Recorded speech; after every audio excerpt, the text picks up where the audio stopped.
we'll start with global energy sector and Pakistan's status in it. So this is what we have in terms of energy growth, demand, and what is happening in the world that we need energy.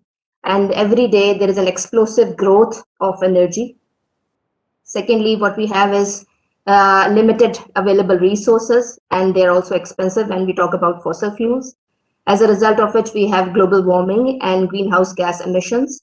So the world needs abundant energy, however, at an affordable price, and it needs to be clean. So it's interesting to know that 2/3 of global greenhouse gases are occurring due to energy utilization. So this is our basic energy problem all over the world. So what's Pakistan status at it? So we are one of the most energy intensive countries. However, the reason is being that we are inefficient utilizers of energy. We are more energy intensive than 15% more than India. We are 24 more intensive than Philippines. Our cost of production is 26% higher as compared to our regional countries like Sri Lanka, Vietnam, Malaysia, Bangladesh, South Korea, Thailand, and India. We are 28% more costlier for residential areas in terms of as compared to other regional countries. And then high energy consuming products, which have fluxed the market. They are cheaply available at large, however, they are not efficient. We have examples of tube wells that drain energy in the agriculture sector. We have metal blade fans, which consume 40% more energy compared to plastic blade fans. So there is a host of areas, parameters, you can say, appliances which inefficiently consume energy in our country. We are more energy intensive, and we have a big problem in this term. And let's look at where we stand in the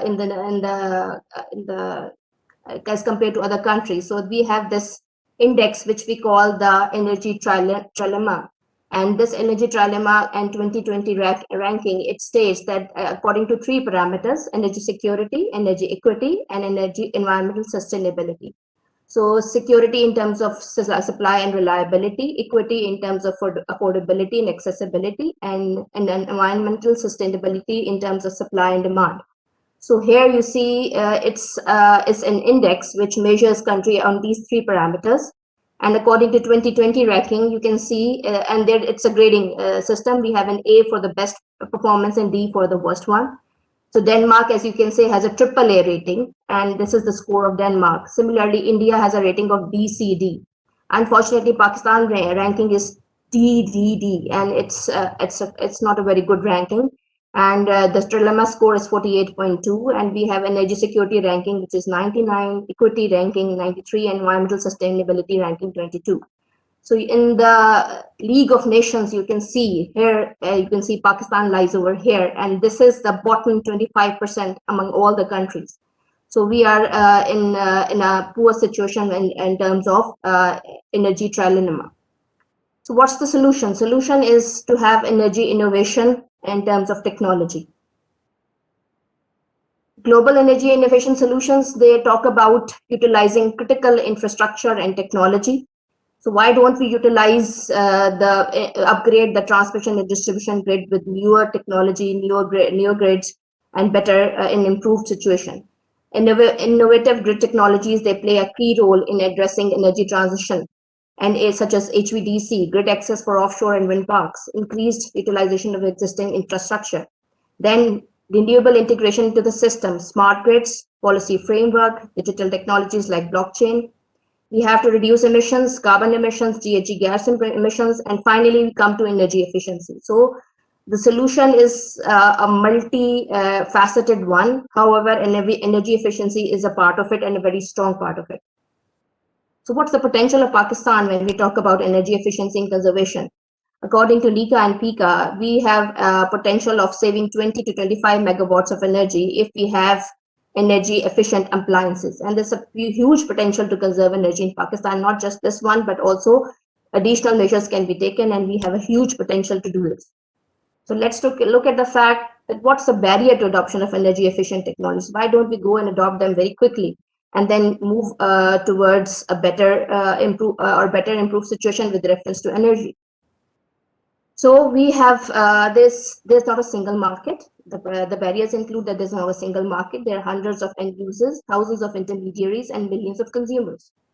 Then we have limited supply of products which are energy efficient. They are not widely available.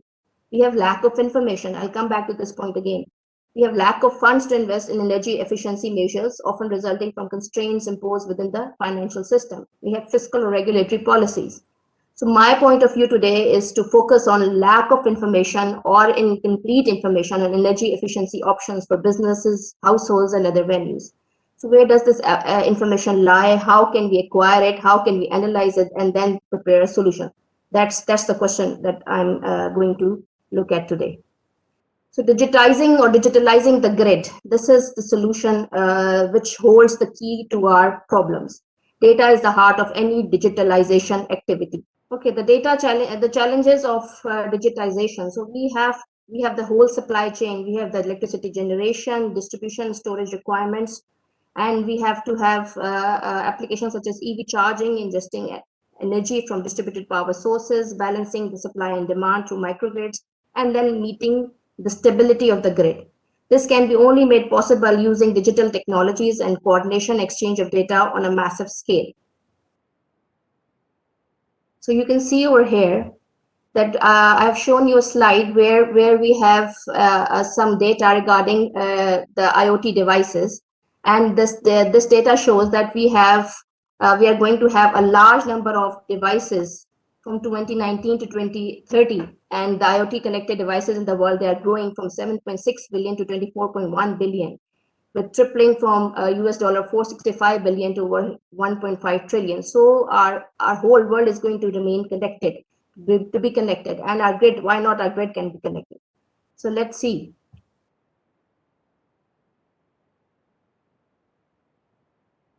So the data challenges of digitalization is that the data is the lifeblood of any digital utility. All the data that the utility holds needs to be identified and unified so that it can be easily accessed. First, we have to acquire the data, and then it has to be unified so that the utility can have a meaningful analysis of that data. So the data architecture needs to be there because there are multiple formats it's going to have. It can be acquired from various locations at various velocities and various formats, and including real-time data. So the utility needs to have this whole data accumulated and unified through this architecture. Then the utility needs secure and controlled access to this data so that it has a clear view or 360-degree view for the consumers and operations. Then the data platforms that are adopted must allow for seamless two-way exchange of data with trusted partners. So this platform must allow seamless two-way communication between the utility, the consumer, whether it's a residential consumer or an industrial one or a commercial one. So why not talk about digital transformation of utilities when we have distributed energy resources? And when we have distributed energy resources, we have solar panels, we have storage devices, we have electric vehicles, and these are beginning to transform the grid into a decentralized one. We are no longer going to have a centralized energy distribution system. So this one needs to be stable, and stable in terms of having stable in terms of supply and demand, stable in terms of accessibility and reliable supply. So these digital technologies, they are going to feed their data into the grid and then help it make it stable. Power utilities, they have gone data hungry over these to have a digital structure. The digital utilities also need to recognize that it's not just one actor in an entire energy ecosystem. There are a host of other parameters that are there to help make the whole system, and to ensure the continued flowing of data throughout the system, not only to digitize the utilities, but also to have their control over the data and adopt trusted platforms that allow two-way exchange of data with their partners. So digitalization of utilities is something which is essential for the problem that we are talking about. So what are the energy efficiency opportunities in this digitalization? Smart homes, from smart homes to smart buildings, we are looking at savings from 10% to 30%. We have smart factories, we have on-site energy demand going down by 20 to 30%. Demand-side response programs in buildings, industry, and transport could provide 185 gigawatt of flexibility. according to IEA, and avoid $270 billion of investment in new infrastructure. So we can have peak power shaving, and then we do not need those new infrastructures anymore. We can have a lot of saving in those terms. Smart grid and smart grids and smart cities can completely transform how energy is generated and how it is used. So energy efficiency is integrated with digitalization of the grid very, very strongly. So where does this come from? That the whole picture, it appears from the smart grid, which is a multi-layered system. As you can see in this figure, it's a multi-layer system where layers which are highly correlated with each other. We have generation from renewable and non-renewable fossil fuel sources. We have consumers which are smart consumers, which are actually connected with the utility. As you can see, these orange lines showing the data communication lines as well as the energy ones. So we have an energy network as well as a data network communicating with the utility, and by way or two-way communication between the consumers, the generation side, the distribution side, and the utility. And then comes in the very basic AMI, the automatic metering infrastructure, which is integrated into this technology. So here you can see a block diagram approach to this whole scenario, where you can see we have within the smart grid utility management control, and it is getting its data through its sensors and devices, which can be energy meters.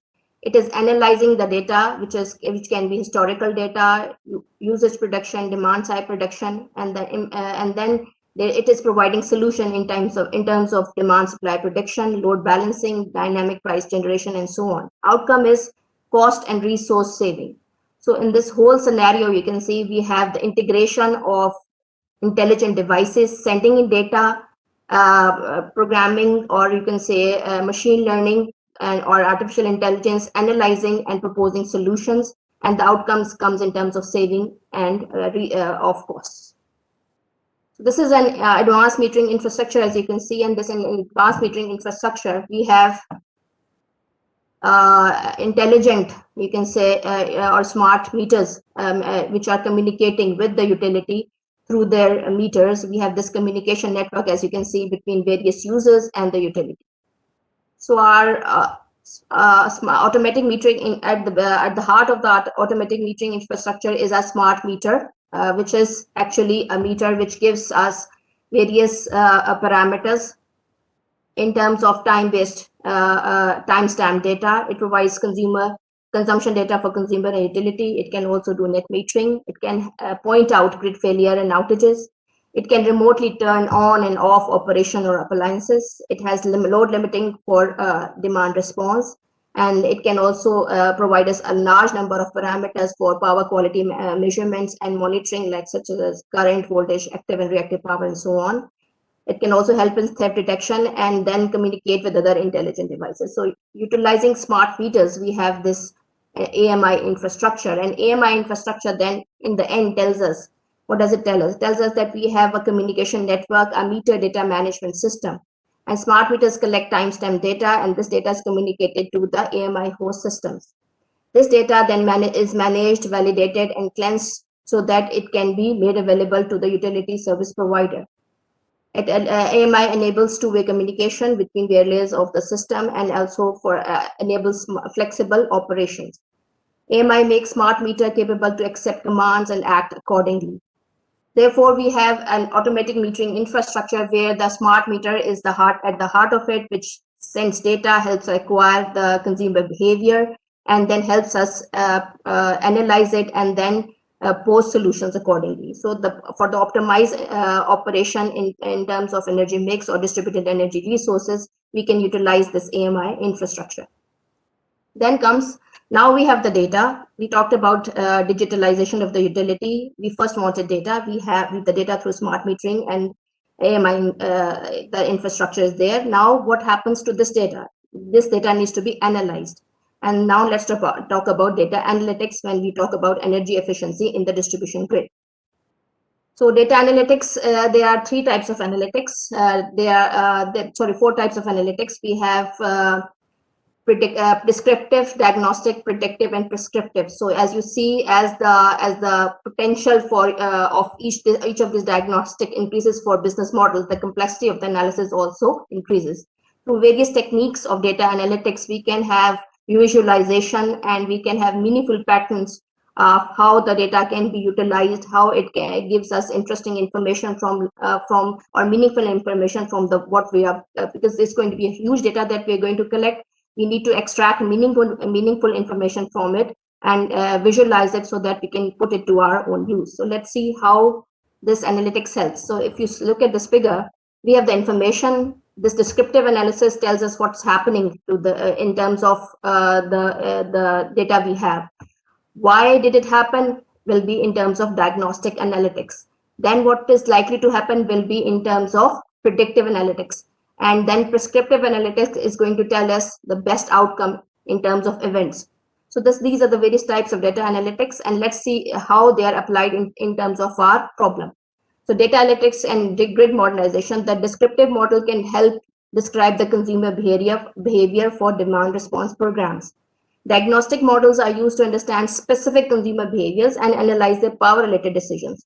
Then we can create model, we can predict model, and this is predictive analysis that can predict future decisions and power needs. So we have load forecasting such as. And then we have prescriptive models that provide high-level analytics to influence smart grid marketing, engagement strategies, and decision making. So we have the data, now we have analyzed it, and now we have put it to our use to find out the consumer behavior, to predict future demand, and also to provide solutions. Now this is going to be a big data. As you can see in this figure, we have a lot of data starting from smart meters, smart appliances, weather data, simulation, various social media, SCADA systems. We have phasor measurement units, we have remote terminal units, we have GIS mapping, we have communication networks. So this is going to be a big data cloud. And to analyze it, I've just shown you, we're going to analyze it, and then we will utilize machine learning and artificial intelligence techniques to help solve our issues. So in this figure, you can see we have an overlap of data analytics and statistics with machine learning and artificial intelligence. So machine learning is going to help implement the predictive statistical models. This data scientist can discover valuable insights and eliminate patterns from these data streams. Utilities can use these results to deliver efficient energy solutions, lead to smart decision making and cost savings. And without machine learning and predictive models, we are nowhere. We cannot discover the trends which are happening in the utilization, in the consumption patterns. And without this, we cannot deliver energy. So in machine learning, you can see we have power generation over here, power consumption over here, and machine learning and data mining is giving us dynamic adjustment of power generation. We have differentiated period charge rate. So we have a tariff which can be according to our utilization. User analysis and management and other production and smart electric consumption is possible through machine learning and data mining. So machine learning can be particularly utilized when we are able to cluster our domains. So we have data clusters to form groups with similar characteristics, like we have low voltage feeders with similar load patterns for distribution system operators. We can have clusters of them. Overall, machine learning can help smart grid to understand the underlying structure, gain useful insights, detect anomalies, and generate hypotheses such as theft detection and understand consumer behavior. Moreover, prediction plays a very significant role over here, and we can have a plan for fully aggregated electricity demand, future system supply, estimating flexibility and reserve services requirements, or operational management of distribution networks. So machine learning overall, as you can see, has these top 5 benefits for the utilities. With their use, we can have 39% more increased cybersecurity, improved 37% more improved data-driven decision-making, 35% better consumer services, 23% reduction in restoration time when a fault occurs, and 23% increased grid visibility and control. So machine learning is a good tool when we have this data available with us. Then comes artificial intelligence. It's a data-driven technology for grid modernization. It can help us with predictive maintenance, weather or vegetation growth prediction. We can have our volt or VAR compensation or optimization, reactive compensation.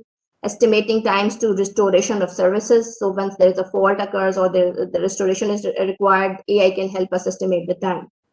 Then AI, another advantage is it can produce interesting insights that would be difficult to gain through any other means. So AI is a tool out there. And an example I've quoted over here from IEA's report is that in Georgia Institute of Technology, they studied AI to parse user reviews of EV charging stations to predict charging station availability. So in near future, inshallah, we are also going to have EVs and charging stations, and that those charging stations availability a user can find out through AI. Then there are other modernization techniques in addition to these techniques, like we can apply Internet of Things, we can have augmented and virtual reality, we can have digital twins. In our Energy Research Center, we have had a series of webinars, and with Aalborg University Denmark, we've had quite a number of webinars. And from these webinars, what we gathered was that they have prepared a digital twin of their grid in their lab. And this grid tells them a lot about what's happening in the actual grid. So it's a simulation or a twinning of the actual grid in the laboratory, and they have instant access to information. So digital twins can be made and they can be formulated to have access to information which is quite instant, and then solutions can be easily or quickly formulated. Then let's look at the adoption of smart energy system and demand side management, demand response, and load forecasting when we talk about digitalization. So we started with the fact that there's a problem in energy. We have the problem of energy. How can we solve it? We can use it through energy efficiency and conservation. How to go about it is collect data through smart meters. Then this data has to be analyzed through data analytics, and data analytics then leads to machine learning techniques, artificial intelligence, and now let's go to the smart energy system techniques like demand side management, like demand response and load forecasting. So as we've all studied before, and we all know about demand side management, having data available at our fingertips and digital data available, that can help a lot in terms of demand side management. A DSM is a general term which refers to how utility is able to actually change the load profile of the system by either peak clipping or valley filling or load shifting. So these are some of the methodologies or through which the DSM can approach a field of smart energy systems. Then comes the demand response on part of the consumer, how the consumer is able to change his or her behavior when they have the knowledge about the information through this digitalization process about what they are actually utilizing, what's the tariff, what's the time of the day tariff, and so on. So this is one important aspect of digitalization. Then we can have load forecasting. So load forecasting, short-term load forecasting and long-term load forecasting. Short-term load forecasting can help utilities in planning their resources according to the demand, and avoid any peaks or any troughs in it, so that we can have a smooth and reliable system. So the short-term and medium-term load forecasting has a big role in terms of big data analysis. Then this is the demand response, where the user has the you can say the ability to utilize their consumption according to what's happening in the market, what's happening with the supply over there. So the users, as you can see in the step 1, they sign up for voluntary reduction in their energy utilization. And whenever there's a peak demand, the electricity demand surges, either due to extreme weather or some other event, the user has the option to voluntarily cut down their demand and the consumption. And as a result of it, the peak is flattened, and we have a better balance between supply and demand, and the grid stabilizes. So at the end, the user may be paid through their reduced demand in terms of credits or reduced billing and so on. So in this figure, you can see we have shifted the load from the peak, and the peak can be flattened like this. Then we have digitalization potential impact on power. So after what we've seen, all these steps, what's happening with data analytics in an overall situation? What happens to the in terms of fiscal model? So we have data analytics, and it can reduce power system costs in at least 4 different ways: by reducing operation and maintenance costs, by improving power plant and network efficiency, by reducing unplanned outages and downtime, and extending the operational lifetime of assets. So we have a lot of saving in terms of digitalization, and we can see in this graph we have 5% lower operation and maintenance costs. We have 5% more electricity output because of efficiency. We have 5% lower total network losses because of, again, efficiency, and 5-year extension of life for power plants and networks. So we have an overall improvement in the whole system in terms of digitalization process. And in terms of monetary, you can see that according to IEA, the overall saving from these digitally enabled measures could be in the order of 80 billion US dollars per year from 2016 to 2040, and about 5% of total annual power generation costs based on the demand global deployment of available digital technologies to all power plants and network infrastructure. So we have a situation where we are forced to you can say digitize the utility and then reap the benefit in terms of lower costs. IEA also recommends some policy measures that can be taken to that can help digitization and help harness the impact and benefits of it. We can have some of these measures I've quoted over here. We can have better expertise within our staff. We can ensure proper access to timely, robust, and verifiable data. We can have flexibility in policies to accommodate new technologies and development, and we can experiment, including learning by doing pilot projects. We can focus on broader overall system benefits, monitor the energy impact of digitalization and overall energy demand, and incorporate digital resilience with design into research, development, and product manufacturing. So these are some of there were actually more than these measures, but I've quoted a few over here.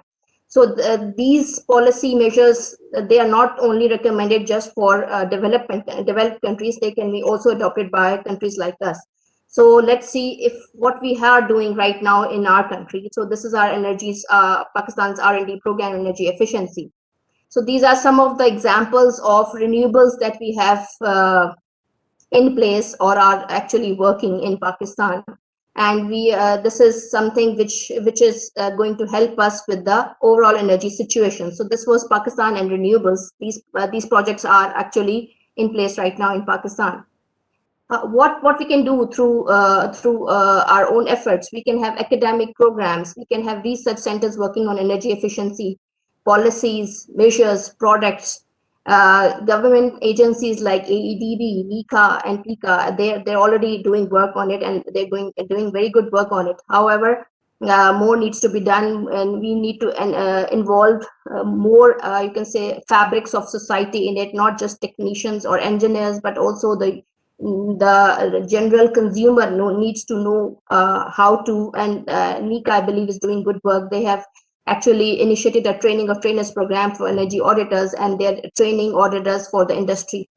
And then we need to have R&D funding by HEC and other organizations like PSF for the proposing solutions by researchers for energy efficiency and conservation.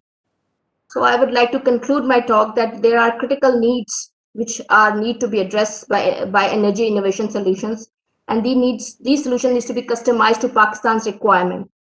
Policies are required to be made that consumers, appliances, equipment can be prepared in demand response smart energy systems. So we cannot, meaning that we can no longer rely on a market or an international market that is filling its own needs. We need something which is customizable to our own solutions.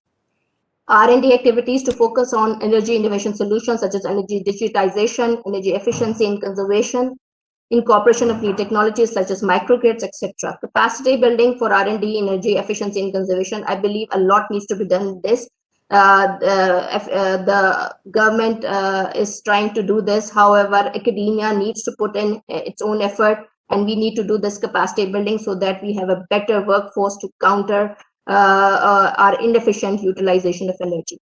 Distribution companies need to transform themselves into digital utilities to continue to survive and thrive into the 21st century. So we are no longer going to survive on those analog meters. We need digital meters. We need smart meters that are able to communicate data, that tell us what is actually happening out there, so that we can analyze the situation and help have a solution over there. We need to decarbonize cities and infrastructure. It is doable with new technology and a new way of thinking. So these are some of the reference I took my material from, and I would like to again thank you for having invited me and letting me talk about this aspect which has been quite close to my heart so far. Thank you, Dr.